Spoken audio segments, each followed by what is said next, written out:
Yet again, Bitcoin showed the market who is boss. In the last 24 hours, it crashed 5%, down $3,300, only to find itself back up in the no man's zone, trading between $69,000 and $72,000. However, on the back of this mini flash crash, it also dropped cryptocurrencies, showing the market again who is boss. So the question now remains, is this time for the collapse, or are we going to see continued grind on Bitcoin, which could lead to higher prices sooner? Hit the like and subscribe button. There is a huge video packed full of data today with some shocking turn of events when it comes to the macroeconomic cycle. This is your safe space of macro cycle analysis. Sorry, I couldn't help myself on that one. Studying Bitcoin, cryptos, the stock markets, and of course the real estate and economic cycle. We're on our road to 400,000 in 2024, and I couldn't have done it without your help. So be sure to share this with friends and family so they can understand how the traditional markets and Bitcoin markets work. Guys, let's kick it off with the traditional markets. Just having a look at the 18.6 year cycle. We've covered this, but there was a big comment that came up yesterday. People are wondering why the yellow dot is still in this space. This is an 18-year cycle. The dot is not going to move every day or every week. The point of the dot is to give you a rough guide as to where we are in the cycle. Now, if this is just completely new to you, don't worry. We'll continue to follow up with it in future videos as we have done for many years now on the channel. But essentially, we see a dip in the mid-cycle, which we have covered now, the COVID drop. That was a drop in 2020, and then the market works its way out of it. So between this period and roughly where we are now, that's the time frame there, 2020 through to 2024, which now leads into this next stage where the market gets even crazier, where the prices move faster to the upside, which we have already begun to see. We've seen it with Bitcoin, we've seen it with the stock markets, we've seen it with real estate. Essentially, things start to head a little more parabolic before we get an even bigger collapse than what we have seen over the last 15 or so years. So prepare now, things are going to get crazy to the upside. This is not the time to be worried about a looming recession that may come in a few years' time. Now is the time to be worried about making gains to prepare for that inevitable downturn. This is where we currently sit. A few months ago, we're roughly around here, but it looks like the market is showing signs of this craziness coming in, which is why we moved the yellow dot into the basically the gutter here of the movement up into that parabolic rise. We're starting to see things get a little more crazy. This has been a massive, shocking turn of events for the majority of people, and I'll show you why in just a moment on the charts as well. But essentially, the masses were thinking that interest rates were way too high in 2023. The market, not my opinion, just the market itself has said they were wrong. Asset prices have gone up. Interest rates have remained on hold at 5.25% to 5.5%. Now, I looked at this morning and we're seeing these probabilities shift even further to the right again. After the previous meeting where the interest rate remained on hold, so from March it was paused, we saw it shift a little bit to the cut side, but we've now seen a pretty big swing back to the pause side. At the beginning of the year, there was probabilities that we would see cuts in at every single meeting. This was a post I did back in January, a few days before this number here was back here, so on a cut. And basically, the market was expecting a cut every single month. That was the talk of the town in 2023. Interest rates are too high. They need to be cut. No one can afford anything. There's a looming recession, etc., etc. Interesting to note how the narratives shift. Now, no matter how much I talk about this, there's always another reason that someone brings up. Now they're saying inflation is sticking around, so therefore the interest rates have to remain high. That's a definite possibility. The main thing I stress to you, especially if you are trying to trade or invest in the market, is just follow the charts. You can hear about the narratives, see if those narratives marry up to what is actually going on in the markets, what the prices are doing. If it's not, then those narratives are probably extremely incorrect. The interest rate narrative was extremely incorrect. The thought that interest rates had to come back a lot, a huge shift to the other direction, and asset prices have continued to increase. Call it money printing, call it inflation, call it manipulation, call it whatever you want. Asset prices are up. And if you want to be making money from the market, the best thing to do is avoid the noise, follow the charts. If the prices are saying go up, then do what you need to do to get on board with the trend. The trend is your friend until the end. Don't worry about these narratives. These looming recession narratives have been around forever. It wasn't just 2022, it wasn't just 2023. They've been around forever, and they'll continue to remain around until you realize and figure out that those narratives are just there to sell clicks, sell newspapers, all that sort of stuff. Here we are. Interest rates are now well and truly on their way to basically pausing here.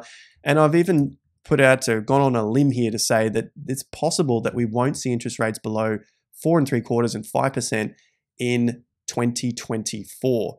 These have shifted very heavily to the right. Still 9 months to go. Let's see how things progress from this point in time. This is all building for that perfect storm. Once we start to see Bitcoin run again, probably likely we're going to see some pretty significant prices. And of course, that's also going to spill over into cryptocurrencies. Now, in terms of the macro cycle here, looking at the traditional markets, we still need to see these markets continuing up in order for the risk appetite of investors to remain with Bitcoin and cryptos. We see prices going up. They don't get too scared off from the markets, or at least not in the longer term. Short term, different story, but we're just looking at the macro here, those months to years from this point in time. So history says a green 2024 is likely. Essentially, the stock markets, in this case, S&P 500, closing higher than it opened. Essentially, you'd have a red year, then a green year. What typically happens in that next year? So this is a very big picture look at the markets. You're looking at 2 years of data and then trying to forecast what happens in that following year. Remember, it's all probabilities. It's not to say that this has to happen. We're just working with the probabilities here. And especially when we overlay this with our secret weapon, the 18.6-year cycle, it begins to show a very clear picture of what a high probability chance of 2024, what this year would look like. 2022 was 2 years before this year, was red. 1 year before 2024 was green. Typically, you would see another green year in 2024. Essentially, what does that look like? Well, you've got green, red, green. Do you see another red? That's what this would look like on a chart. And pretty much over the course of history, which you guys have seen us cover here on the channel, there's only a couple of times in the last sort of 80 years where you've seen a green, red, and followed by another red. And if you can line that up with your 18.6-year cycle, well, then that makes a hell of a lot more sense to understand when those times would be. Now doesn't seem like it would be that particular year. And you can see this on the chart. If this was not a 12-month, and this was just a typical daily chart or maybe a weekly chart, this looks like consolidation. Now, when you layer in the fact that it's actually a yearly chart, a 12-month chart of basically consolidating prices from 3,500 to 4,800, 3 years of consolidating, well, then you need to excuse my French here. Investors are about to get royally screwed up. They have been waiting for some looming recession over the last few years. And of course, this is the exact opposite to what we've been talking about here on the channel. Looking at this being accumulation, this being the breakout, this pulled back to test those tops. And now it's just slamming them straight up the rectum because they're waiting for corrections to come into the play. Now, if you layer that on top of how this could have been a 3-year consolidating period in the market, well, the market typically doesn't just correct after a few months above the consolidating zone. If it had been consolidating for a few years, so 2 years, 3 years at this point, then you have to expect a lot longer than 3 months above that zone. So I point back to my little quote down the bottom here. If they haven't already been screwed, they are getting screwed along the way up, because they're waiting for these corrections. The corrections happened already, and these things are going to get even more wild to the upside.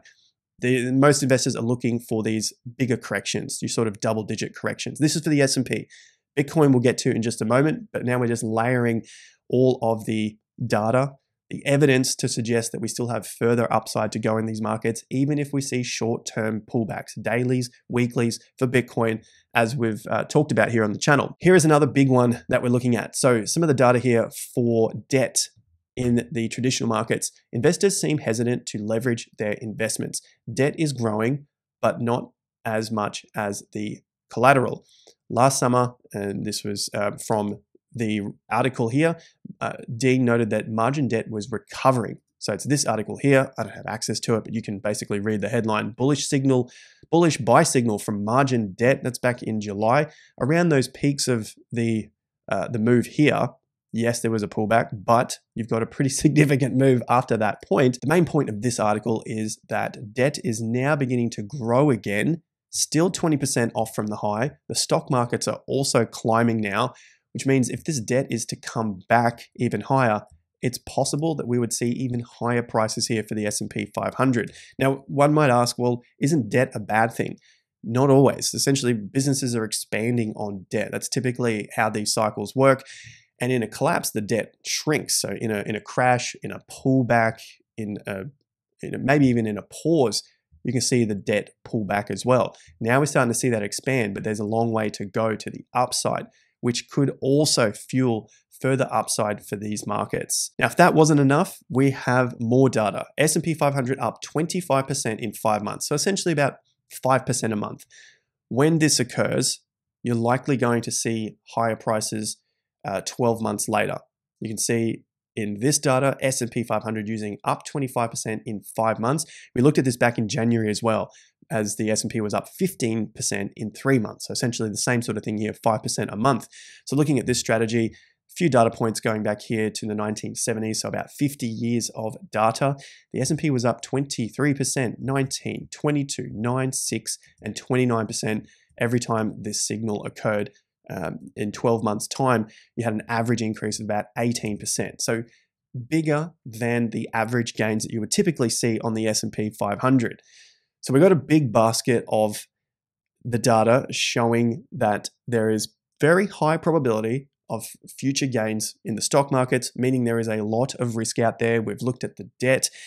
We've looked at interest rates also potentially remaining on hold because they might be a little too low compared to what the market was suggesting. They thought the interest rates were too high.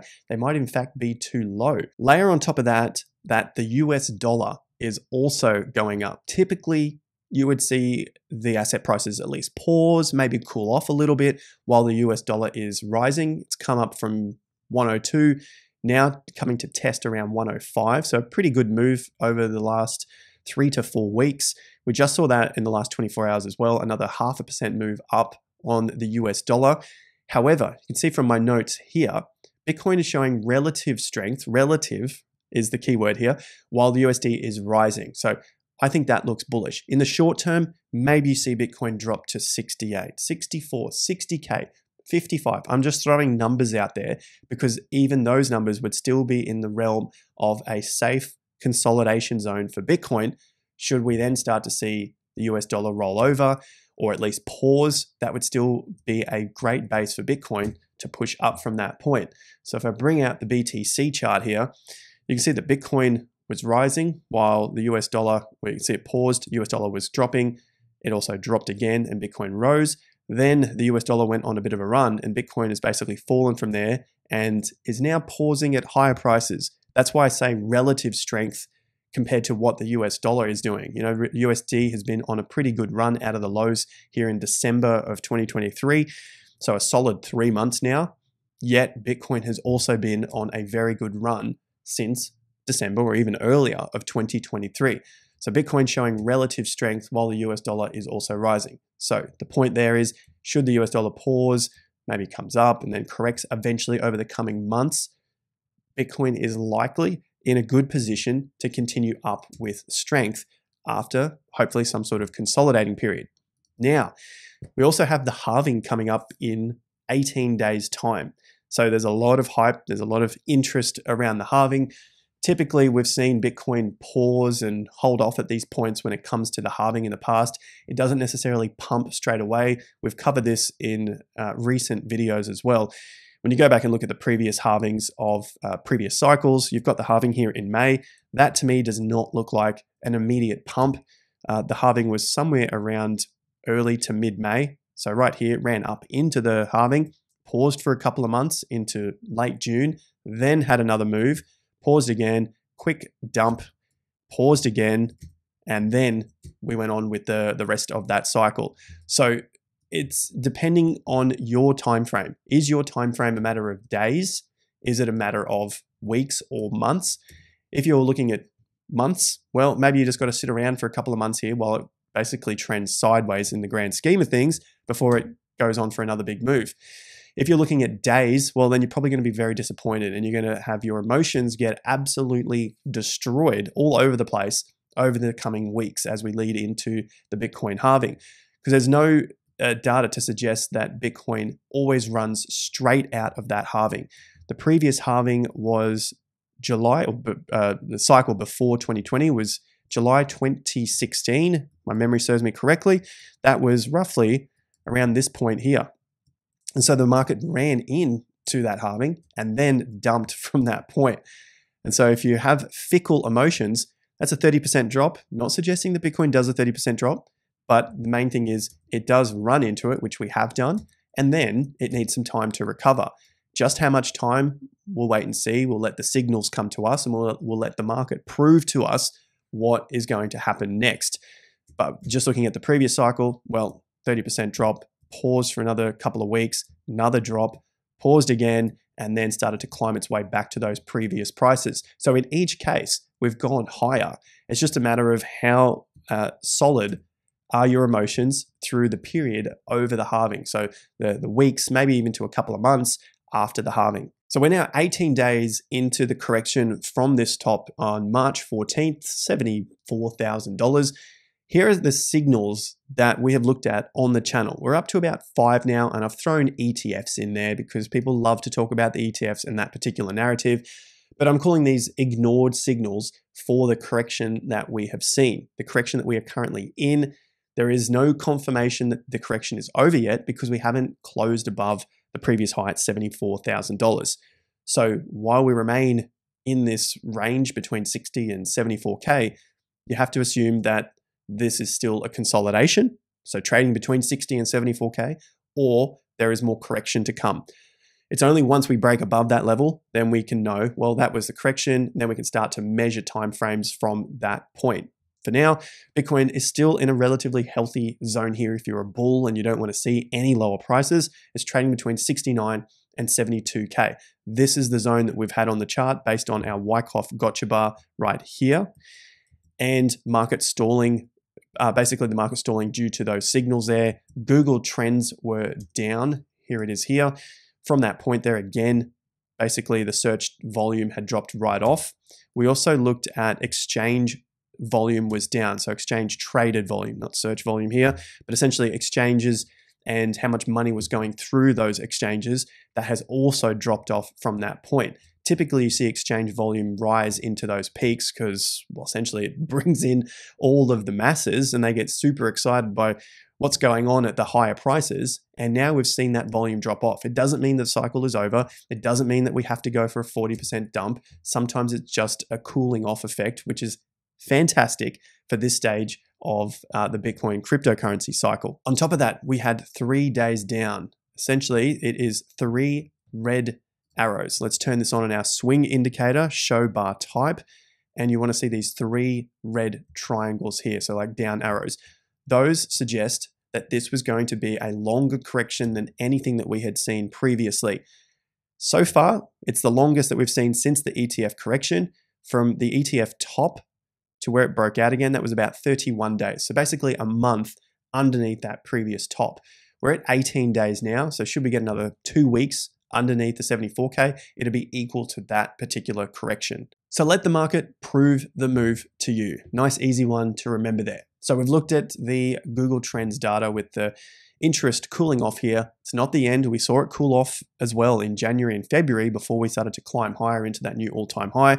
And if we have a look at the last 5 years, we're still nowhere near the previous old all-time highs here back in 2020, 2021. We are putting in high lows, so that's a good sign. And maybe it's just a bit of time to bring in more of that retail before we start to go on another mega hype. Could take a bit of time, as we've looked at before. For many other world currencies, like the Aussie dollar, the Bitcoin price against AUD in this case is trading at all-time highs. So we're above the previous old all-time high And should we remain above, say, $90,000, that would mean consolidation above the old all-time high. So that's a pretty strong signal moving forward. It can take some time, like we've looked at with the signals already, that this can take weeks, if not months, remaining in a grind zone. Now, I'm not saying that this will take months. I'm not saying that it's going to take until the end of the year to get to new all-time high prices. What we've looked at in the past is a couple of weeks underneath the old all-time high, maybe extends out to that period of 4 to 6 months. So somewhere in that range of consolidation. And all I'm suggesting here is, while it remains above the old all-time high and it consolidates, even back down to roughly about $80,000 isn't a bad area. That would still be a reload for a move higher. So the longer this particular move takes, the bigger move we're going to see to the upside. No matter which currency you're looking at, it's still going to show signs of strength. Just look back to this period through March and October of 2023. So basically 12 months ago, it was 7 months in a trading range on basically most currencies versus Bitcoin. After that 7 months, look at what happened from there. Huge, huge move. So if we do see a longer period here of consolidation, that's going to be good things to the upside for Bitcoin. We've covered a lot of data showing the probabilities that the traditional markets will continue higher. Short-term corrections, that is part of the game. But in terms of the longer term, we've said 6 months, 12 months, 2 years, the data suggests that there is a higher chance that we would see higher prices over those periods of time. However, if we're looking at the shorter term here, there can be some swings. Now, with all of that positivity, all of that upside, or that bullishness, I suspect, based on also what we've seen with Bitcoin, what we've covered here on the channel around these highs, is that we would see higher prices for Bitcoin. But if we take a quick look at the shorter term now for April, and just looking at how April panned out at the peak in 2021, or the first peak, you can see that, well, April went down, and then it went up, and then it went down, and then it went up again. It closed lower than the open, so it was a red month. But essentially, this is another possibility that happens for April, where you could still see higher prices, so a fake out to the upside, breaking $74,000. So I think that this was, say, 74K where we currently sit.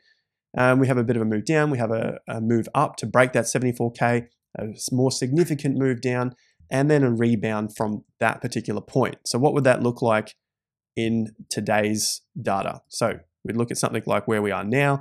Maybe we have a move down, maybe we have a move higher, and we continue down again to test that 60, maybe go a bit lower, and then bounce back and hopefully get above those previous lows. That would be the ideal point. You don't want to see a close below around those 60K levels, because that's where those lows came in. The main point here is that a month of data can look like absolutely anything. I don't know.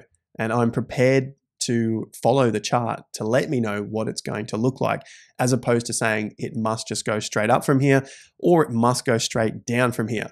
Like we saw with the April in 2021, it literally had a down and up to a new all-time high, and then it had a lower low than the previous month. So a lot happened within that one particular month. What is the market suggesting right now? In my own opinion, my own analysis, because we're starting to see things quieten off, as opposed to what happened 3 years ago at the peak when it was very, very loud, there was a lot of excitement, and we're seeing things quieten down.